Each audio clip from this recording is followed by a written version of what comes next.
Assalamualaikum warahmatullahi wabarakatuh.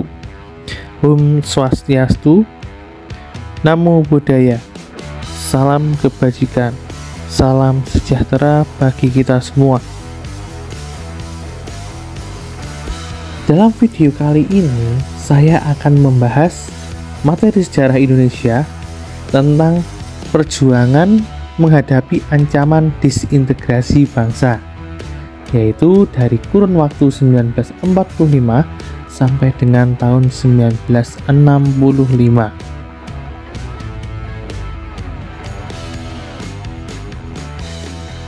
Setelah Indonesia merdeka 17 Agustus 1945, ternyata Indonesia masih harus melanjutkan perjuangannya. Tidak hanya berjuang menghadapi kedatangan Belanda yang ingin menguasai kembali Indonesia, tetapi Indonesia juga harus berjuang menghadapi ancaman disintegrasi bangsa yang dilakukan oleh bangsa Indonesia sendiri.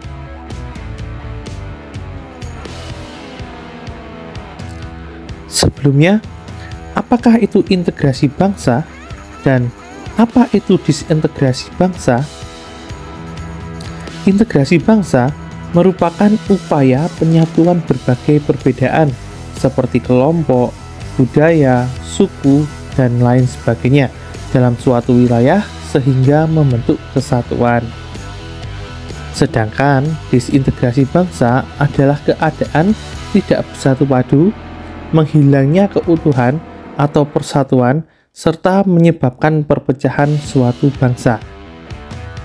Nah, dari pengertian tersebut dapat kita simpulkan bahwa integrasi bangsa adalah bersatunya suatu bangsa, sedangkan disintegrasi adalah kebalikan dari integrasi, yaitu pecahnya suatu bangsa.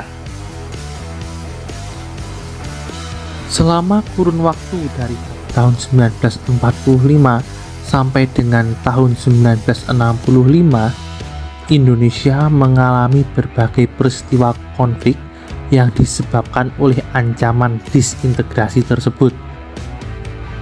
Peristiwa-peristiwa tersebut terjadi karena latar belakang yang berbeda. Konflik mengenai disintegrasi bangsa ini terbagi menjadi 3 latar belakang. Yang pertama adalah konflik yang dilatar belakangi oleh ideologi. Di antaranya ada pemberontakan PKI di Madiun 1948, DITII, dan peristiwa G30S 1965. Yang kedua adalah konflik yang dilatar belakangi oleh kepentingan. Di antaranya ada konflik Andi Aziz, kemudian APRA, dan ada RMS atau Republik Maluku Selatan.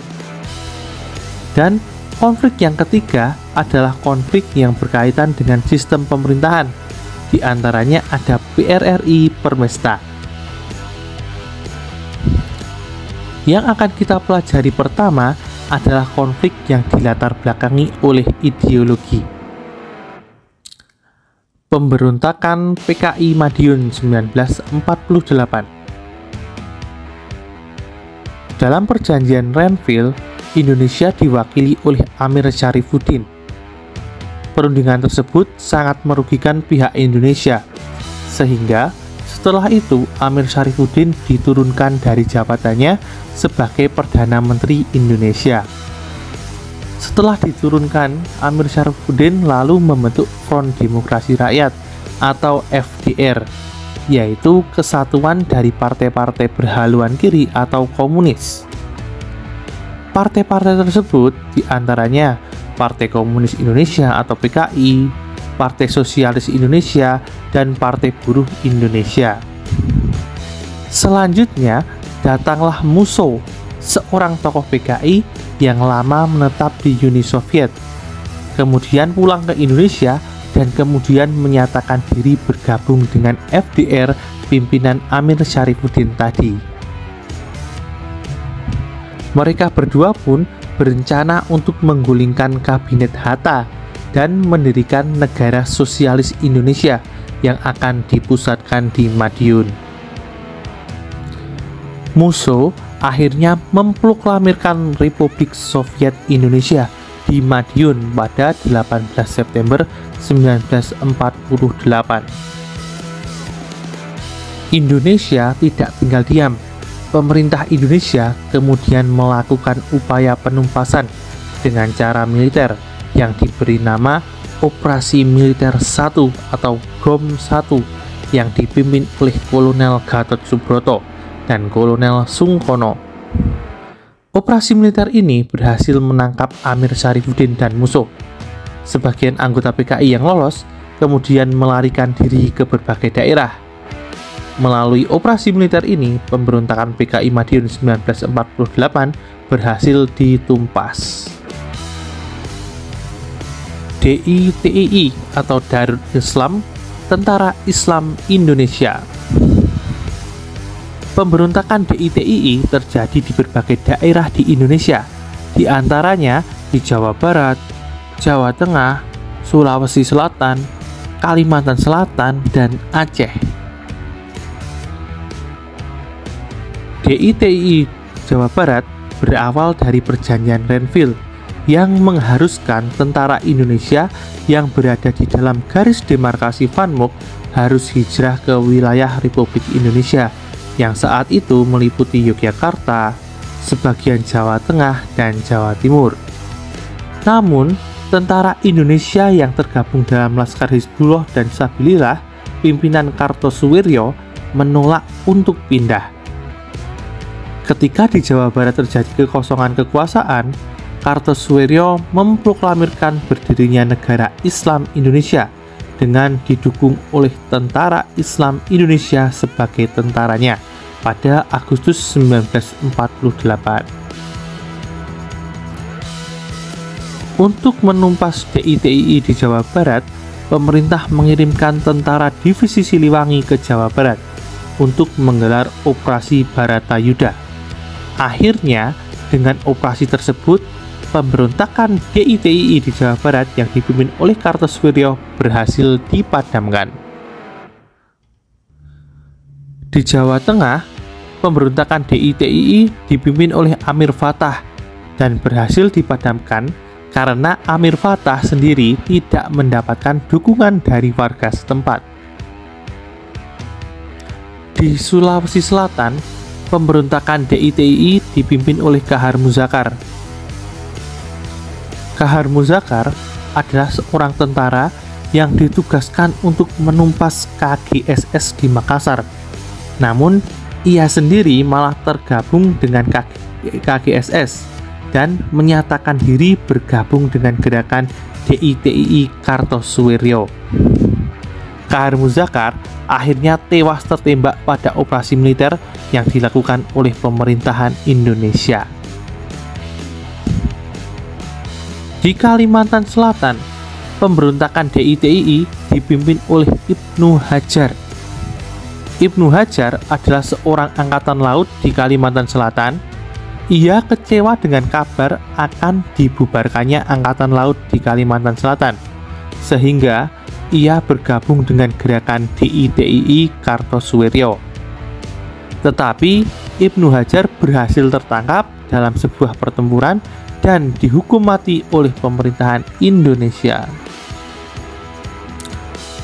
Pemberontakan DITII yang terakhir adalah pemberontakan DITII di Aceh yang dipimpin oleh Daud Berereh. Peristiwa ini dilatar belakangi oleh ketidakpuasan rakyat Aceh yang dimasukkan ke dalam Provinsi Sumatera Utara. Lalu, Daud Berereh ini mengumumkan bahwa Aceh masuk ke dalam bagian gerakan DITII. Untuk mengatasi permasalahan tersebut, pemerintah kemudian mengakomodasi dengan memasukkan Aceh menjadi provinsi tersendiri dan tidak termasuk di dalam Provinsi Sumatera Utara lagi. Selanjutnya, peristiwa 30 September 1965. Sampai saat ini, peristiwa ini masih menjadi misteri dan tanda tanya besar tentang siapa dalangnya, latar belakangnya, siapa yang benar dan siapa yang salah. Karena belum ada informasi yang jelas tentang peristiwa ini, maka saya tidak akan banyak membahasnya. Ada banyak versi siapa dalam gerakan 30 September 1965 ini. Oke, di antaranya yang pertama PKI. Ini menurut Nugroho Noto Susanto dan Ismail Saleh. Kemudian ada CIA. Ini menurut Peter Dale Scott. Kemudian ada konflik angkatan darat, yaitu menurut Benedict Anderson dan Ruth McVeigh. Kemudian ada yang dicurigai sebagai dalang gerakan 30S. Yang keempat yaitu adalah Soekarno. Ini menurut Anthony Dack dan John Hodges. Kemudian yang dicurigai sebagai dalang selanjutnya adalah Soeharto. Ini menurut Kolonel Abdul Latif.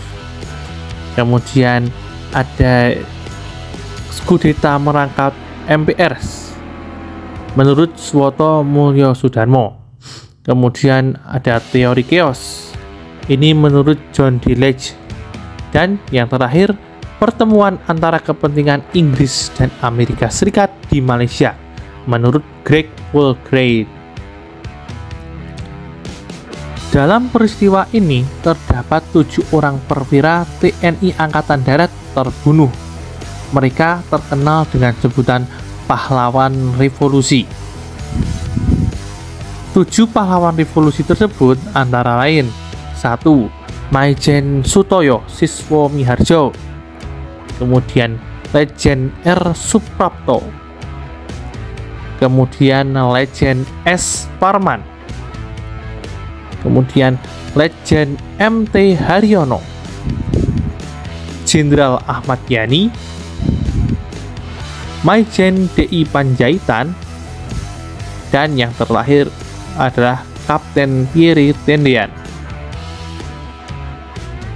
Oke, yang kita pelajari yang kedua adalah konflik disintegrasi bangsa yang dilatar belakangi oleh kepentingan. Angkatan Perang Ratu Adil atau APRA.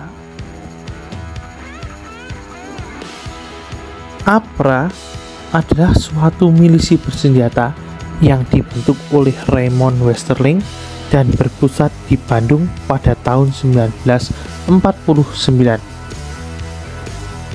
Pada tahun 1950, APRA melakukan pemberontakan dengan tujuan menolak kehadiran Angkatan Perang Republik Indonesia Serikat atau APRIS ke Bandung. Dalam proses pemberontakannya, Westerling dibantu oleh Sultan Hamid II dari Pontianak yang kecewa karena tidak dijadikan Menteri Pertahanan di Republik Indonesia. Mereka berdua merencanakan penyerangan ke Jakarta dengan target pembunuhan Sri Sultan Hamengkubuwono IX yang saat itu menjabat sebagai Menteri Pertahanan. Penyerangan tersebut berhasil digagalkan oleh pemerintah Indonesia. Akhirnya, Westerling kabur ke Belanda. Sedangkan Sultan Hamid II berhasil ditangkap dan diadili dengan hukuman mati. Pemberontakan Andi Aziz. Pemberontakan ini terjadi di Makassar pada tahun 1950. Latar belakang dari peristiwa ini adalah Andi Aziz sebagai kolonel Angkatan Perang Belanda atau kolonel KNIL Kenil menolak kedatangan Angkatan Perang Republik Indonesia Serikat atau APRIS ke daerah Makassar. Jadi hampir sama dengan APRA tadi. Kalau APRA tadi itu menolak APRIS yang di Bandung, tapi kalau Andi Aziz ini menolak APRIS yang ada di Makassar. Ia melakukan pemberontakan dengan menculik jenderal-jenderal APRIS yang ada di Makassar. Pemberontakan ini berhasil diredam dengan ditangkapnya Andi Aziz di Jakarta. Selanjutnya adalah Republik Maluku Selatan atau RMS. Republik Maluku Selatan adalah sebuah negara baru yang didirikan oleh Sumokil. Sumokil itu adalah seorang mantan Jaksa Agung Negara Indonesia Timur pada tanggal 1 April 1950. Tujuan dari pemberontakan ini adalah untuk memisahkan Maluku dari Republik Indonesia dan membuat pemerintahan sendiri.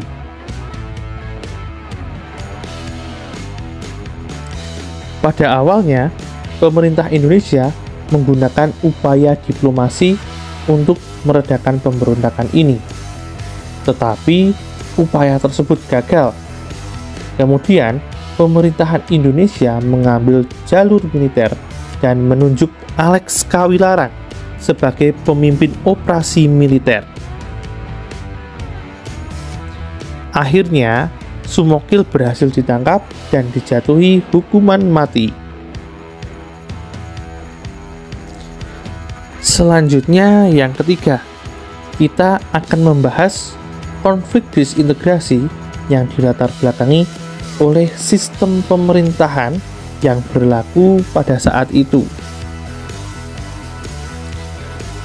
Konflik PRRI Permesta.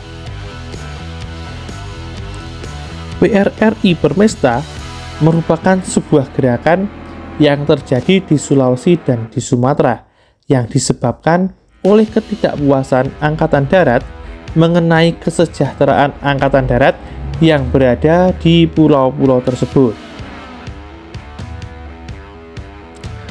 Mereka menganggap bahwa tentara-tentara yang ada di Jawa lebih makmur dan sejahtera daripada mereka yang berada di Sumatera dan Sulawesi. Akhirnya, mereka mendirikan dewan-dewan sendiri. Di antaranya ada Dewan Banteng di Sumatera Barat, kemudian ada Dewan Gajah di Medan, ada Dewan Menguni di Manado, dan Dewan Garuda di Sumatera Selatan.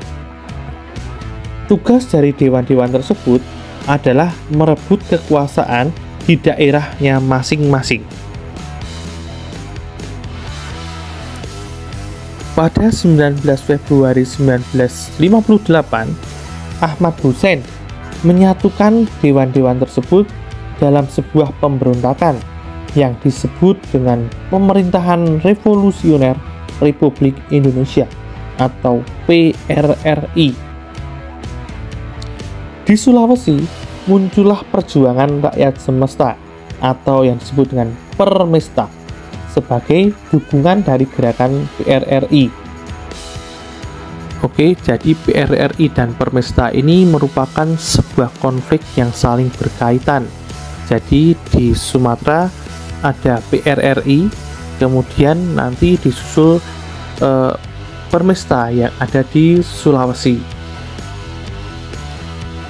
Konflik pemberontakan ini berhasil diselesaikan dengan operasi militer 17 Agustus dan operasi Merdeka yang digelar pada tahun 1958. Ya, yang kita bahas tadi adalah peristiwa konflik yang dialami Indonesia menghadapi pemberontakan yang dilakukan oleh orang-orang yang ingin melepaskan diri dari Indonesia.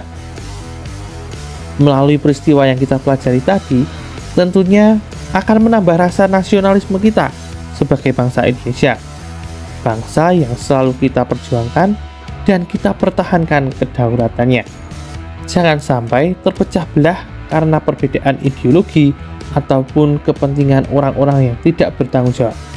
Oke, sekian pembahasannya, sekian videonya, semoga bermanfaat. Terima kasih.